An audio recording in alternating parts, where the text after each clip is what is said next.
Hey, welcome back to the Intro to ggplot tutorial series. This is episode 2.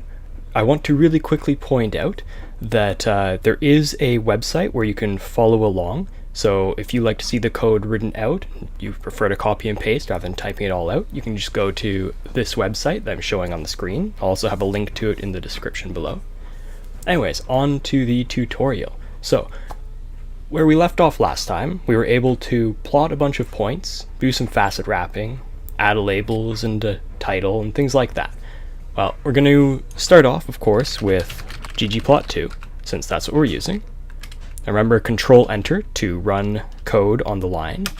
Now, if you remember last time, we saw that there was roughly a linear relationship between the log of the brain weights and the total sleep time in hours. So we're going to explore that a little bit. We're going to look at the linear relation. We're going to fit a linear model, and then we're going to plot that linear model. We're going to add standard error bars or bounds to the plot, and we're going to plot over the outliers in a different color so that you can see those more clearly on the plot. We're using the same data as last time, and that's the sleep data. We're going to start by putting the data into a data frame that we can use. So we're, in this case, only interested in the brain weights. Of course, the log of the brain weights. We're going to call that variable log BW for log of the brain weights, and ST for sleep total, which we get from our sleep, and sleep total is the column name. So just a quick look at what that looks like. You can data, control enter, and it'll show you we have a long list of values. We have log of the brain weight and sleep total. Now notice that there are NAs here. We're actually going to want to get rid of those since we are wanting to do a linear regression. So we just don't want lines where we are missing data. Of course, like we showed last time, if you want to see how many NAs there are, you can go Summary, Data, and look here for the log of the brain weights. We have 27 NAs, and our sleep total has no NAs. So we just need to worry about the NAs in log of brain weights. And that's very easy to deal with. We're going to put this into data clean. Now we're going to subset our data, that's what these brackets mean, which is a function that returns indices. So it allows us to make a Boolean comparison and only select the data from this data frame which matches that description. So what we're doing is we're looking at all of the indices where we don't have an NA value for log of the brain weight. And this comma here, so this first slot here means we're checking each row. And this comma with nothing after it means we want all of the columns that match for the rows which match this description. Now you can look at your cleaned data and print it all out. And like before, you can look at the summary and see if there are any NA values remaining. And if you notice here, there are not. Alright, now we're going to very quickly do what we did last time to have a scatter plot to look at. We're going to save the scatter plot under the object G1. So we're taking our cleaned data. We're plotting the points where our aesthetics are our x variable will be the total sleep, and the y variable is the log of the brain weights. And we're also adding on this theme BW. I'll just show you what that does. It makes the plot look a little bit nicer. So if you select a chunk of code, you can control enter and run the selected chunk of code. So that's what I'm doing right here. Now you see this is what our scatter plot looks like right now. If we add in the theme BW is black and white, you can see that it looks a lot crisper and cleaner. It got rid of the gray background and it just looks a lot nicer. So I do recommend playing around with different themes. This is just one potential theme. make your plots look the way that you want them. You can, of course, create your own custom themes, but maybe we'll get into that in a different tutorial because that's a little more complicated. Now we're going to fit a linear model. So we see that there's some sort of a linear relationship here. It might not be exactly linear, there's quite a bit of variance, but we want to fit the line and see what that looks like. So for those of you who don't know, LM is the linear model function, and it fits a linear model. So here our dependent variable is the log of brain weights, and our independent variable is sleep total.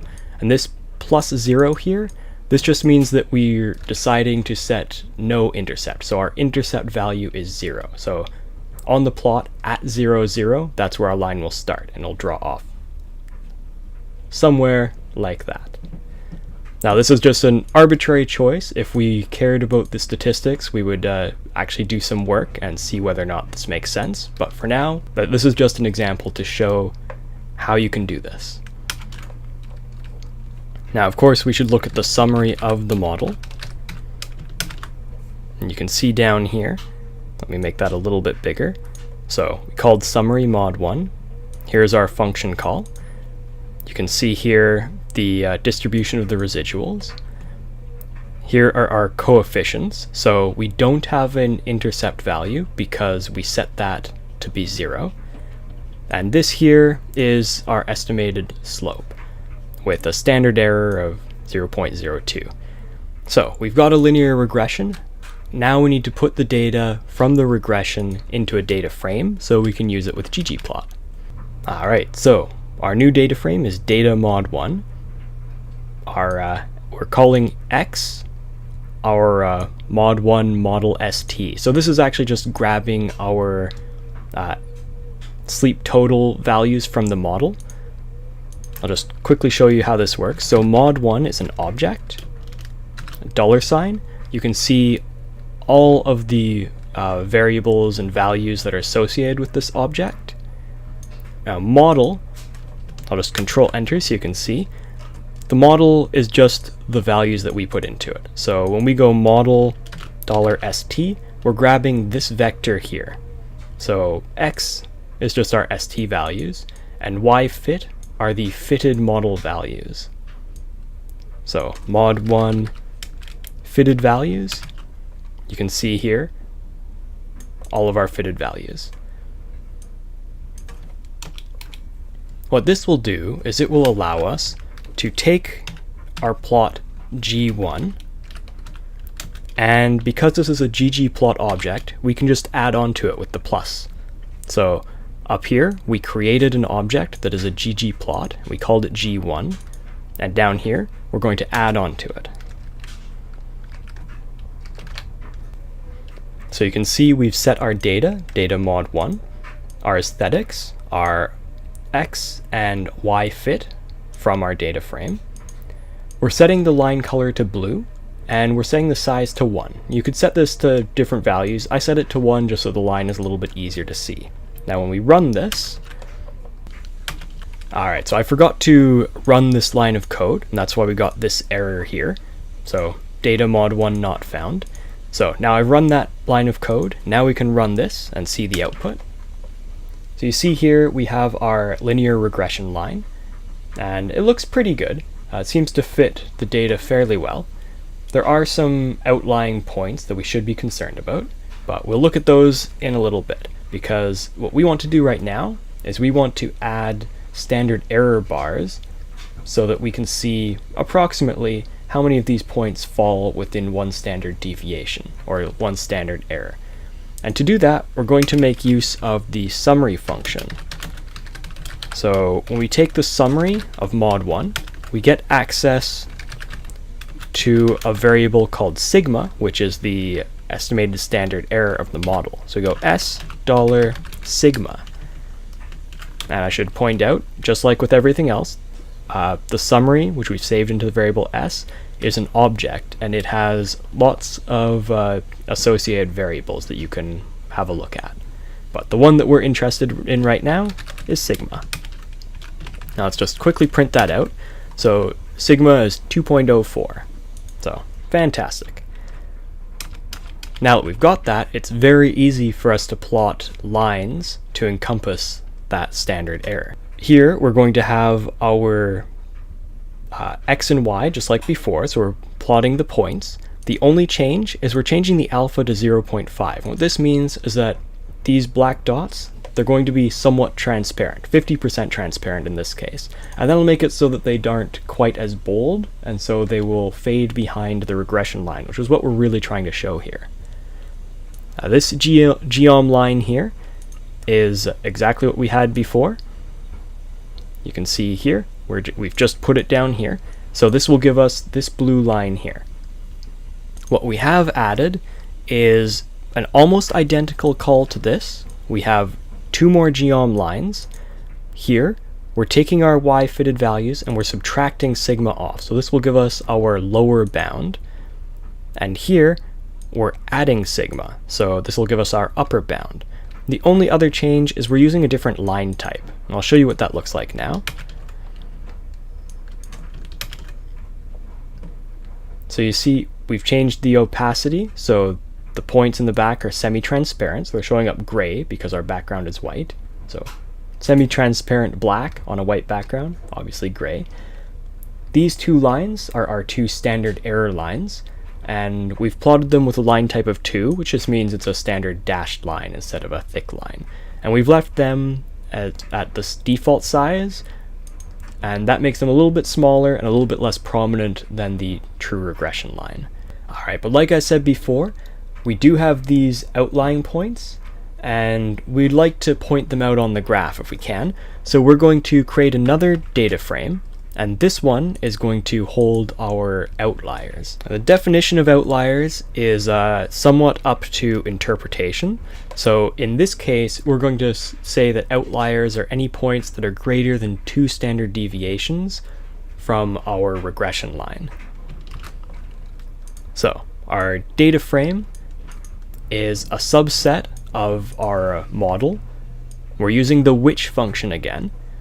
Now, which, we're looking at our true values minus our fitted values, and we're grabbing all of those that are where the absolute value, so just the absolute difference between them, is larger than 2 sigma. And remember, this comma means that we're grabbing all of the columns for the rows which fit this criteria. And let's have a quick look to see what our outliers are. So we have 2 outlying points. Those are at ST is 9.1 and 18.1. And looking out here, here's about 9.1. So this is probably one of the outliers. Out around here is 18. So this is probably the other outlier. It's always good to double check that the work that you're doing makes sense. So always double check. Alright, so we are taking G3 and we're going to just add on another set of points. So this is just overplotting. These points are still going to be there, but we're plotting over top of them in red. So we're taking our outliers, plotting them, color red, and we're going to make them a lot bigger than the other points. So the other points quite a bit smaller, and this will make them stand out. Now if you want, so I ran this line and that saved the plot into G4. If I want to print it out, I just run G4. Now you can see we've got 2 red points, and those are the outliers that we were worried about before. So our code has worked out fine, and we now can see all the outliers, we can see the standard error bars, and we can see the regression line. And of course, just like we did last time, we're going to add some prettier labels and a good title. You should always do this with your plots. You don't want to hand in stuff that looks like garbage. So we've just added a GG title. This is a linear regression where our dependent variable is the log of the brain weight, and our independent variable is total sleep. Brain weight measured in kilograms, total sleep measured in hours. Now there's one more thing I'd like to add, and that's that, you know what, it would be nice if we could shade in this area to really make it stand out. So that's very easy to do. We're going to use a geom ribbon. Alright, so We're using the data mod 1, so we already have this. We got our x is x. Now what's different is we have to give a y min, which is the bottom, and a y max, which is the top. So we're just taking our fitted values, subtracting sigma, and that's our minimum, and our y max, we're taking our fitted values and adding sigma. So it's exactly the same as how we defined our two lines, y fit minus sigma, y fit plus sigma. We've set the alpha to 0.25, so it's mostly transparent. That way we can see all of the dots behind it. And we've set the fill to light blue, just for a little bit of aesthetics. Now we plot that. You see this nice shaded area. I think the plot is complete. I hope you found this tutorial useful, and I'll see you all next time.